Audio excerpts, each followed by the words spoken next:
Hey everybody out there in YouTube land, how you doing? This is Sister Saida, Truth Talk with the Lord's Handmaiden of Distinction. Yeah, so I was just did another recording, which I have several of, and I think this is just how I'm going to be presenting them. So don't be offended if you don't see my face or something like that. I do have a face. You can look at other videos to see that I am who I am. But I sometimes just rattle off thoughts into my voice recorder. So this is just a recording that I rattled off into my voice recorder because I was just thinking about how churches, they're not making an impact in the world at all. I mean, on any level. I mean, look at the crime, look at people who are hurting, look at people who are homeless, look at to youth, the children, the drugs, the alcohol. I mean, even, people blowing up things, people running in. I mean, it's so much going on that because Jesus has been totally omitted from the equation, the church is just not making an impact. The only impact it's making is in its own pockets. And I hate to keep saying that and harping on that, but that's just really the truth. And I can attest to it. Why? Because I was part of it. And, in the behind the scenes and, a mover and a shaker in the the church or whatever. So I really know all about everything that happens there, how it operates and everything. So anyway, these are just some of the thoughts I was having. So go ahead and do me a favor and listen to this. Give me, if you have any comments or questions or whatever, please let me know. And don't forget to also visit our Facebook blog as well, which is Truth Talk with the Lord's Handmaiden of Distinction. Thanks for listening. God bless. So, this is Sister Saida, the Truth Talk with the Lord's Handmaiden of Distinction. So I was just here thinking about church and how, church is like a joke. Church has lost its way. It is not making any impact whatsoever in the world. It is an evil, demonic place, and people are flocking there, and blindly flocking there because we believe that that's where we're supposed to be. I mean, I just give all glory and honor to God for bringing me out. I mean, for real this time. I know he's brought me out before on several occasions, and felt so free and so wonderful. But I always just had a religious mindset. I come from a long line of religious people, so I felt like you're supposed to have, a church membership or covering and things like that. Not that I seen that in the Bible. It's just, again, just my religious upbringing and whatnot. So anyway, I was just thinking about the first church that I joined and how wicked the people were.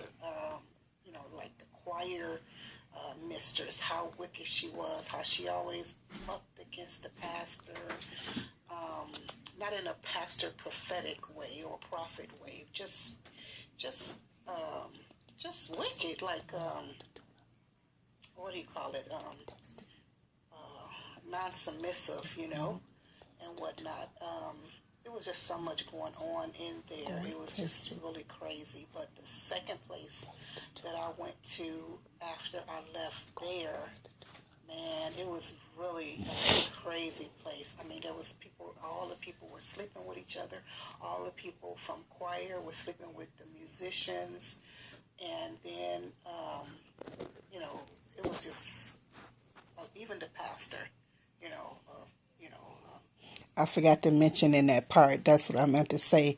Not only were they sleeping with each other, they would be fighting one another about you sleeping with my man, you sleeping with him. On the church premises, they would be fighting. If we go away, because we traveled a lot, we traveled a lot with the pastor or, with the church or whatever. They would be fighting in the hotels or, you hurt. I mean, it was just like you couldn't believe it because it's like, am I in church or am I in the world? And I had just been saved, maybe about 3 or 4 years, maybe about maybe about 2 to 3 years or something like that. And I'm trying to, remain saved or, I'm happy to be saved and happy to be out of the world, the nonsense that I was in. And they are still in it and in the church. It was really heartbreaking. It was really heartbreaking and very crazy. It was just very crazy. I'll say a blessed memory. But even him, he had a girlfriend or had been sleeping with people because he had a relationship with one of the youth pastor when she was a youngster, and her mother too. I'm sure her mother. He had a relationship with her mother in past time, and he definitely had a relationship with the daughter. This young lady, but by the time I came there, she was an adult. But in her youth and as a teenager, he impregnated her. And it's so crazy because this is your son. You have other children because he's been married like 3 or 4 so many times, but I think most of his children are just by one woman, if I'm not mistaken, who was also a pastor, also in quotes, had her own another church.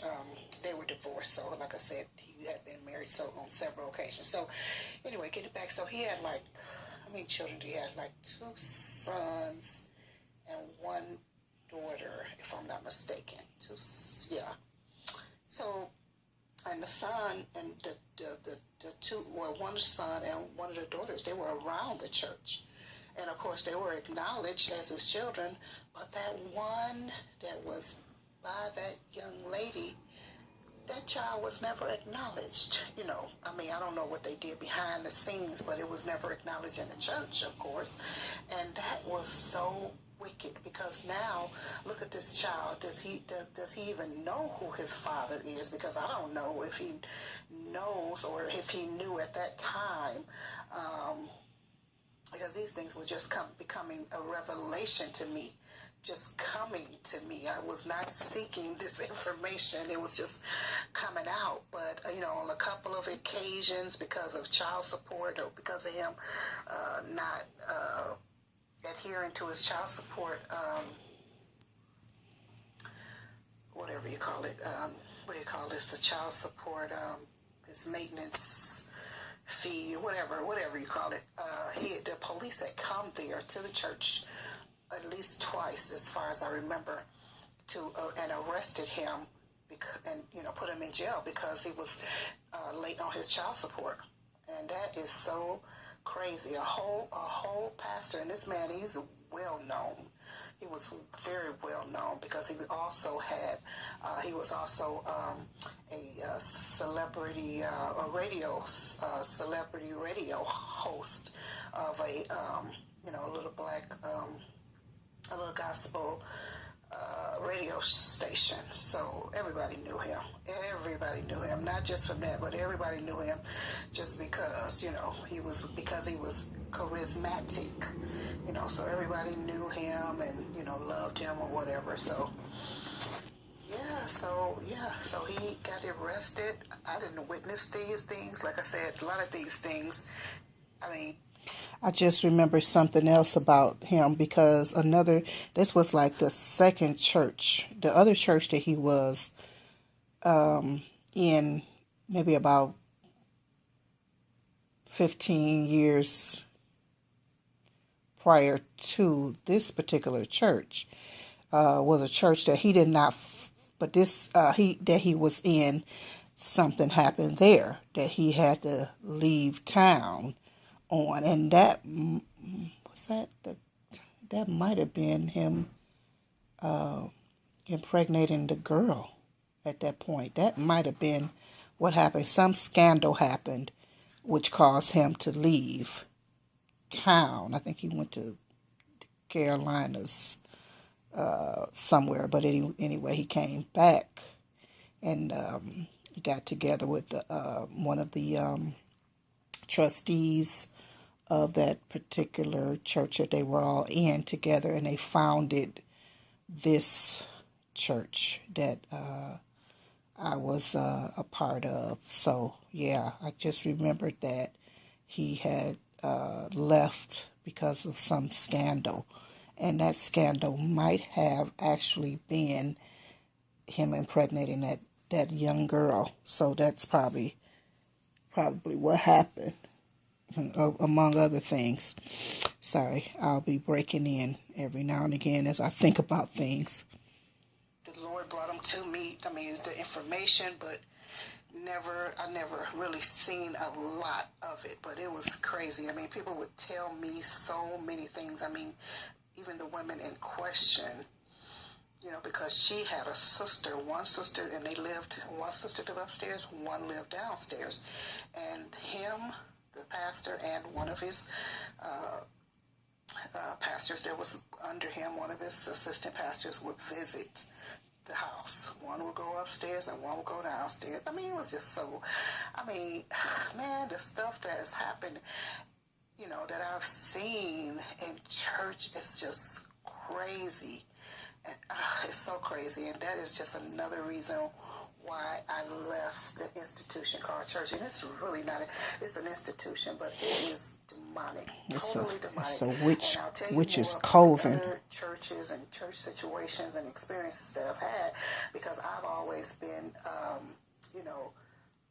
close to pastors, and because of, my position and positions that they have placed me in or whatever, I've always been, behind the scenes or, right there when the decisions are made and, things like that. It's just been crazy, but I've kind of been, I guess I gotta say blind by things like, but although I would challenge a lot of things, and I never trusted them, because even once when I got hired at this particular ministry that I was telling you about, when I was hired there as the pastor's secretary, he was like, this is what we can afford to pay you right now, but you do trust me. Is this the time it happened, or was this for the second raise? But he said, but I'm sure if you trust me, that we'll be raising that really soon or whatever. And I told him, I don't trust you.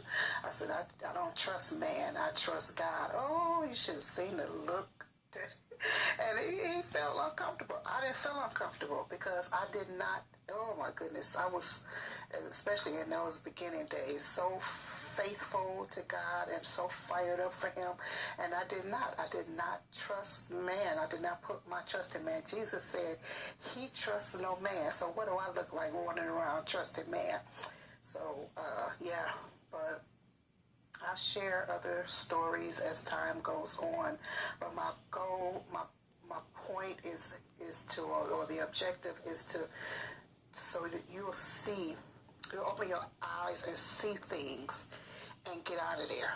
Because if there is a church that you are in and God, and you have no business there, and it's a demonic place of worship, you'll be guilty.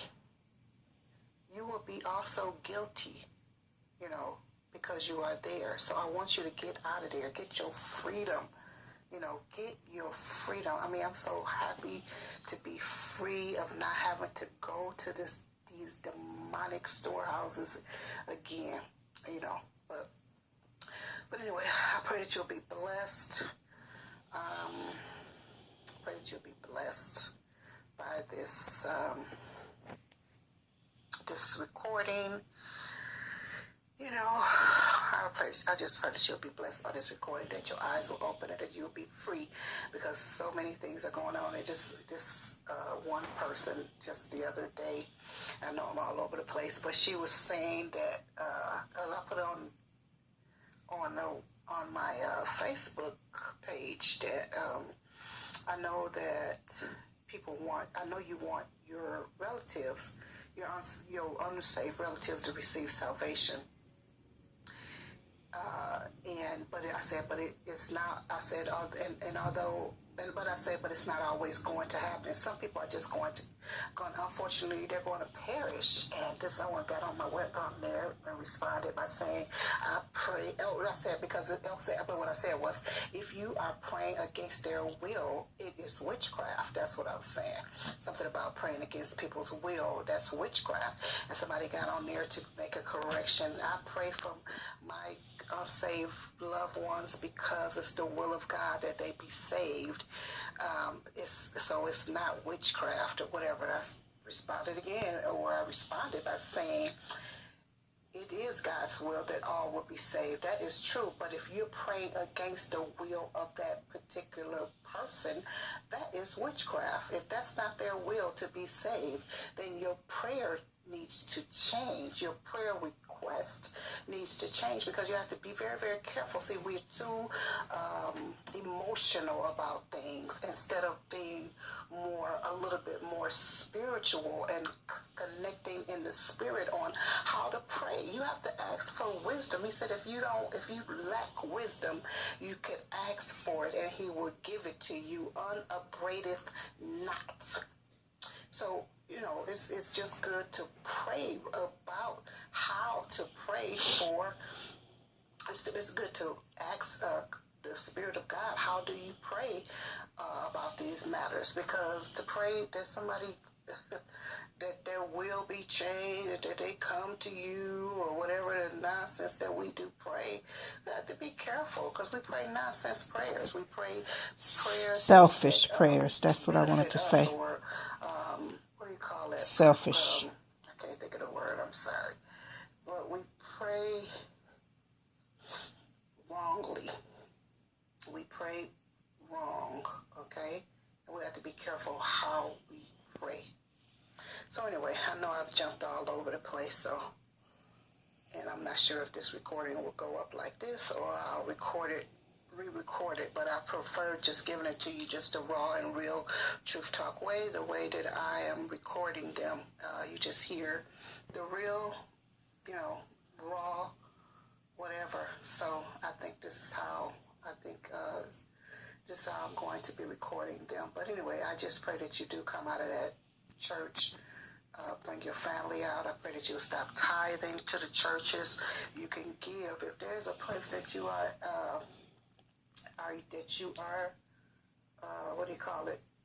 fellowshipping, and it's not a place that's controlling. It's not a place that's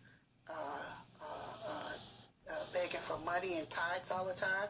And if it's a place that has an outreach ministry who's going out and preaching the gospel, everybody is taught they're discipled. First of all, number one, everybody in the ministry is discipled, and they're taught to go out and how to disciple others and how to preach to and minister to others. But if not, that's not a church. That's not the will of God at all. That's not what Jesus said for us to do. So,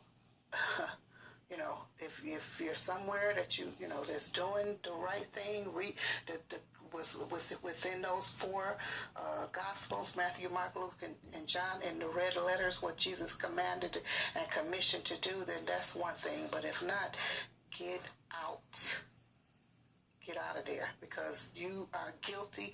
Again, you are antichrist. As a matter of fact, you are antichrist. They are, and you are antichrist. If you're just sitting there comfortably with your big hat on, tithing and chipping around there, you're doing the wrong thing. You're not serving God within a church. You are not serving God within a church. He said, go out without. He said, if you read in King James, if you read the word, it always says without, meaning that it's outside of. He said, go into the uttermost parts of the world. Okay? He also said, compel men to come unto me. So that is our job. That's what we're supposed to do. You cannot compel nobody to do anything while you're sitting on a church bench within those four walls that's taking up space. It ain't even worth it to even be in for that place to even be open. And they putting all that money toward it and then building new ones. For what? You know, so that the pastor and his wife can be the star of the show. My God, let me get off of here. God bless you. I pray that you'll be blessed by this message. In Jesus' name.